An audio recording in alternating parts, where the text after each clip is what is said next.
Hi friends, నమస్తే. నేను మీ Sudha.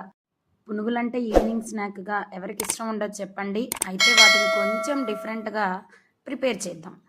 First బౌల్లోకి మనం ప్రిపేర్ చేసుకున్న దోసపిండిని 2 కప్స్ తీసుకొని అందులోకి ముందుగా ఉడికించి మ్యాష్ చేసుకున్న 1 కప్ బంగాళదుంప పేస్ట్ని, మన టేస్ట్కి తగ్గట్టు ఉప్పు, కారం, 1 స్పూన్ ధనియాల పౌడరు, 1/2 స్పూన్ జీలకర్ర powder, 1/2 spoon amchur powder, 1 spoon kasuri methi, చిటికెడు బేకింగ్ సోడా, 3 స్పూన్స్ గోధుమ పిండిని వేసి అన్నిటినీ బాగా కలుపుకొని ఒక 5 నిమిషాలు మూత పెట్టి పక్కన పెట్టాలి. పిండి నానేలోపు డీప్ ఫ్రైకి ఆయిల్ పెట్టుకొని ఆయిల్ కొంచెం హీట్ అయిన తర్వాత ముందుగా మనం ప్రిపేర్ చేసుకున్న పిండిని చిన్న చిన్న పునుగులుగా ఆయిల్లో డీప్ ఫ్రై చేసుకోవాలి.